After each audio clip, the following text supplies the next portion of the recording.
Nianze na wewe Alex Manyasi. Tangu mwaka 2018 nchi hii Sudani Kusini, mgogoro baada ya mgogoro, watu wamekataa kusikilizana, makabila mawili kupigana kwa maslahi ya Riek Machar ama kwa maslahi ya Salva Kiir, ama ni maslahi ya Riek Machar na wanasiasa walio karibu, ama ni kwa maslahi ya Salva Kiir na marafiki zake. Na asante sana Pili. Mambo ya siasa mara nyingi haswa kwa nchi ambayo ni changa kama Sudan Kusini, kuna mambo mengi tu ambayo saa zingine yanajitokeza, na kuna wale ambao labda wanaona ya kwamba wao wamepigania ile serikali, kwa hivyo wana haki ya kuweza kuisimamia ile serikali na kuweza kuendesha serikali.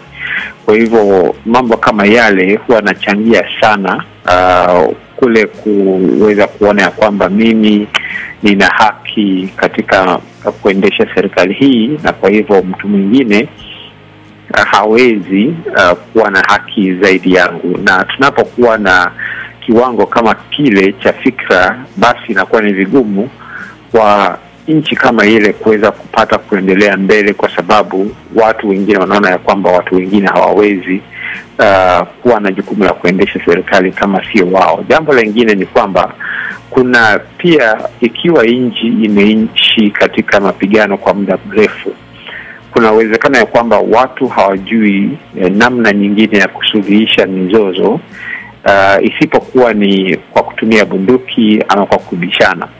Kwa hivyo nchi inapoendelea katika staili hiyo, basi itakuwa ni vigumu kuweza kusaidia nchi kuweza kusimamisha mapigano, na itachukua muda mrefu ili ya kwamba, na itachukua labda saa zingine hata watu viongozi ambao wataondoa ile personal interest yao, waweze kuweka kando ili ya kwamba waweze kuweka nchi yao mwanzo ama mbele, ili ya kwamba wao waonekane ya kwamba wamepoteza kwa kuacha nafasi, lakini watu wengine waweze kuendesha safari ya kupeleka nchi mbele. Unapofika kiwango ya kwamba umeweza kuikomboa nchi yako na ukafanya mambo yakawa yanaendeshwa kisawasawa, ni vyema ya kwamba nchi ile iweze kufikiria misingi ya kuweza kutafuta demokrasia katika nchi ile, ili ya kwamba kuwe na katiba iliyo imara, kuwe na zile institutions ambazo zinaweza ilinda nchi, kuwe na majeshi ambao ni imara, uwe na institutions ambazo haikui ni lazima wewe uwe ndiye mwenye kusema, lakini nchi inaweza jiendesha hata bila wewe. Tumsikilize msikilizaji kwenye line ya simu kabla Idi Ligongo kukutafuta wewe na Vende. Kwenye line ya simu. Asante sana kwa makaribisho mazuri. Ni Mchongama huo kutoka Busia Mndika Buringala. Chenye naweza sema kwa Sudan, president wawili waelewane tafadhali. Wasifanye nchi tena ingie katika vita kama vile Kongo kuliko Kasai. Sasa tunaomba marais wawili Salva Kiir waelewane ili waweze kuepukana na vita yenye inaweza shuka katika nchi ya Sudan. Asante. Ili tena saa hii vita isianze ili watu watoroke mara waende wapi? Nini watu wawili waelewane, president wawili wapangane waelewane, na chairman wao wa Kenya Mr. President Ruto aingilie ndani ili wafanye Sudani iende mbele. Ni Mchongama kutoka Busia Mndika Buringala. Asante Idi. Naam, asante sana msikilizaji wetu kwa kutoa mchango wako huo. Sasa na Bende wa Moto, manake hili swala limekuwa likiendelea kwa muda hivi sasa, na kuna ile hali ya sintofahamu, wana wa Afrika, wana wa Jumuiya ya Afrika Mashariki wakiwa hawaelewi kuona kwamba lini hali itakuwa shwari na taifa hili changa kabisa duniani kufikia yale malengo mazuri kwa watu wake waishi kwa amani na upendo. Tatizo la Sudan Kusini wewe unaliona vipi? Je, tatizo ni kugombania madaraka? Tatizo ni swala la ukabila? Tatizo ni kukimbilia rasilimali? Tatizo ni nini? Imekuwa ni ngumu kwa nchi hii kutulia, ambapo tulitarajia mara baada ya kujitenga kutoka Sudan basi ingekuwa tulivu. Mwana wa Nyerere na Bire mwana wa Museveni, jambo hili la Sudan shida sio ukabila. Kunazo nchi nyingi ambazo ziko na makabila ya wananchi wao, lakini wote wamekaa kwa amani. Shida ya Sudan ni hao vinara wawili na maanisha Bwana Salva Kiir na makamu wake nambari 1 Riek Machar.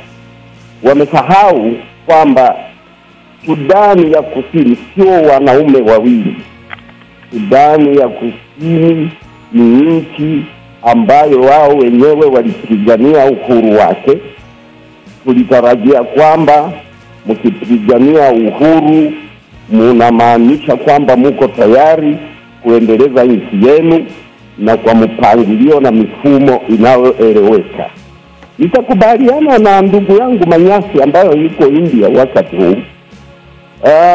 Sudani ya Kusini inayo rasilimali nyingi kama vile upande wa DRC. Wao wako na mafuta na madini mengine hawana zaidi kama hata Kongo. Kwa hivyo nitakupa neno moja Kongo na wasikilizaji wetu.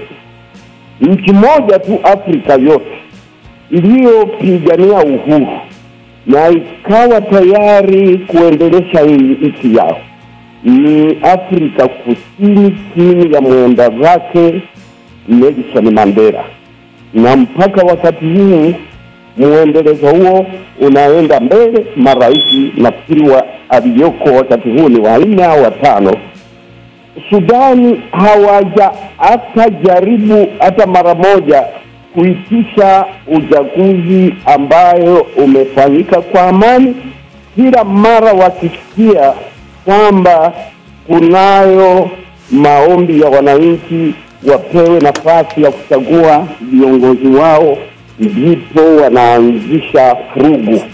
Na hiyo inaweza kuwa ujanja wa hao viongozi kupenya wasipigiwe kura, kwani watu tayari tunahitaji Sudani ya Kusini Bwana Kongo kama nchi unasema nchi gani?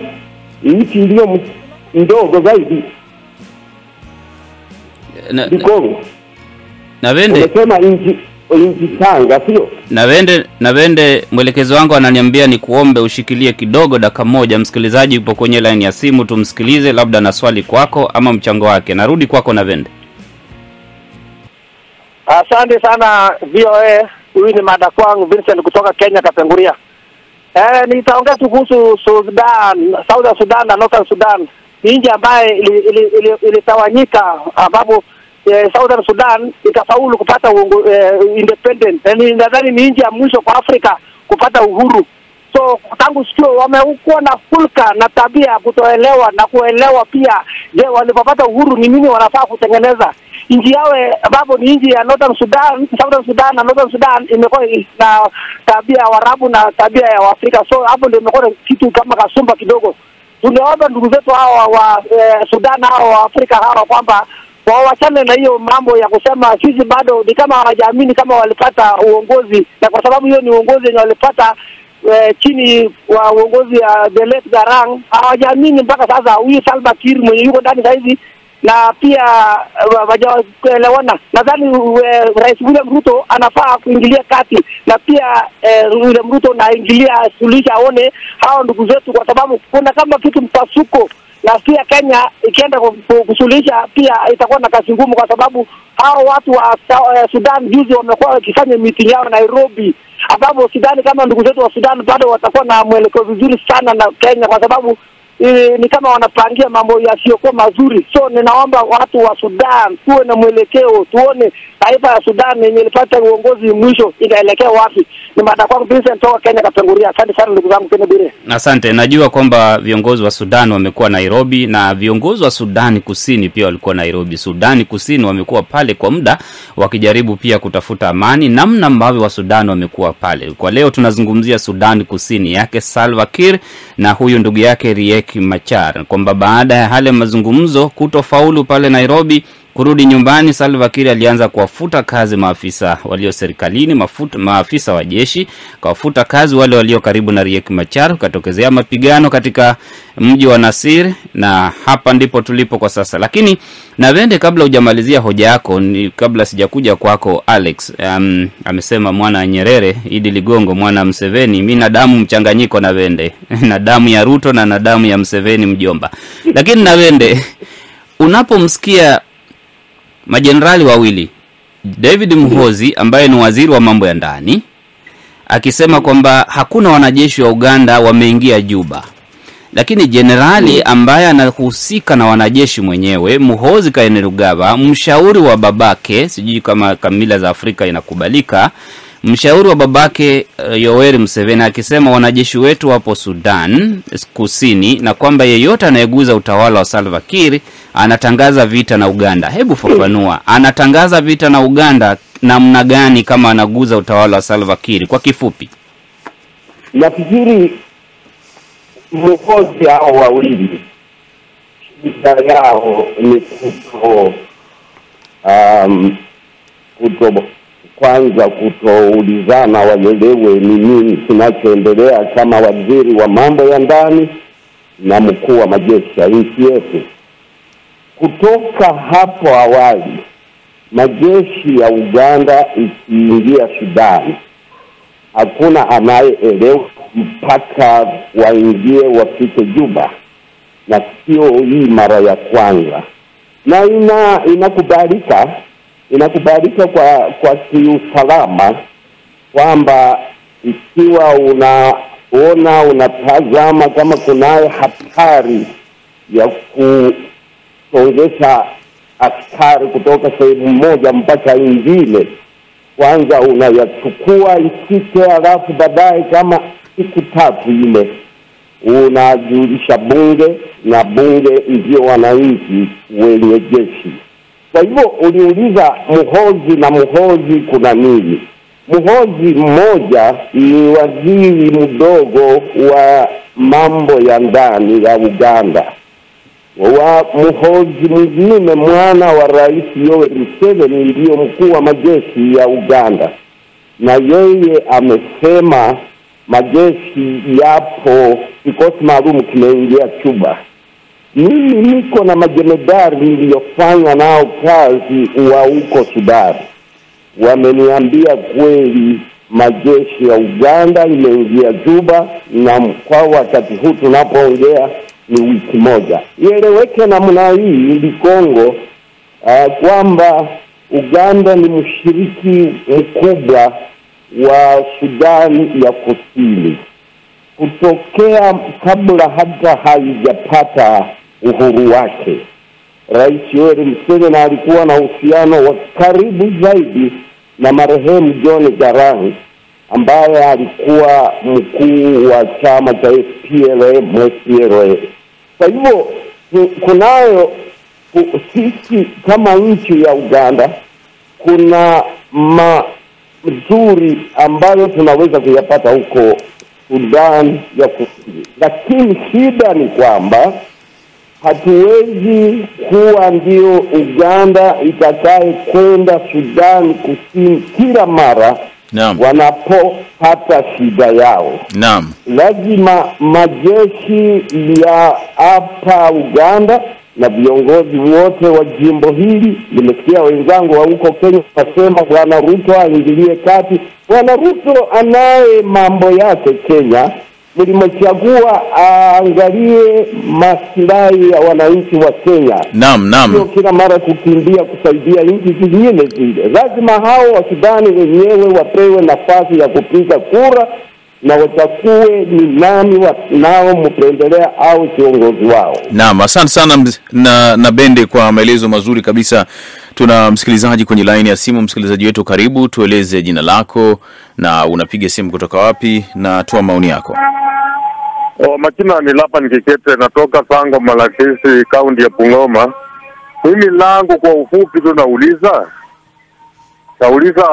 wachanganuzi wa siasa, kwa nini Afrika peke yake ndiye ina makabila ambao wanafanya ukabila wa kupigana? Na ukiona nchi kama Ufaransa mambo ya ukabila hakuna. Uingereza ukabila hakuna, Amerika ukabila hakuna, na Amerika imepepa watu wengi sana dunia nzima, lakini hawafanyi ukabila. Kwa nini Afrika inafanya ukabila sana? Kwa sababu uko moja tu peke yake. Wakipata nafasi wanakifanya, hao serikali ni yao wenyewe, ndio wanaandikwa wenyewe kwa wenyewe, wanawacha watu kabila zingine zikitabika, ndio wanaleta shida, ndio mapigano inaanza kupigana katika nchi za Afrika. Ni hayo tu kwangu. Naam, asante sana msikilizaji wetu kwa hayo maoni. Kenneth Bwire, umesikia msikilizaji hapa alikuwa anauliza swali la msingi sana kwamba kwa nini Afrika yenyewe ndiyo mara nyingi unakuta watu wanapigana vita kwa masuala misingi ya kikabila. Mataifa mengine, kwa mfano mataifa ya magharibi au sehemu nyingine za ulimwenguni, hatusikii hivyo. Japokuwa barani Asia yapo matukio ambayo yamejitokeza yanahusishwa na ukabila, hali kadhalika Mashariki ya Kati yapo machafuko ambayo yametokea yanasababishwa na masuala ya ukabila. Kwa mfano kama Syria yapo ambapo tunaona kwamba mambo yamejitokeza kwa ajili hiyo. Lakini katika baadhi ya hizi nchi pia ukweli usemwe na yameandikwa kwamba kwetu kuna ukabila, ndio tunaangalia kabila la nani na kabila la nani. Katika hizi nchi zingine zilizoendelea matatizo yao si ukabila, ni ubaguzi. Ni ubaguzi. Na ubaguzi unakwenda kwa misingi ya rangi ya mtu, ambayo inaonekana moja kwa moja kabla hujaongea ile lugha ya kwenu kule. Wapi Kigoma? Mimi nikiongea kwetu pale Siopo Busia, ndio unijue mimi ni kabila gani. Naam. Basi tunakamilisha sehemu ya kwanza.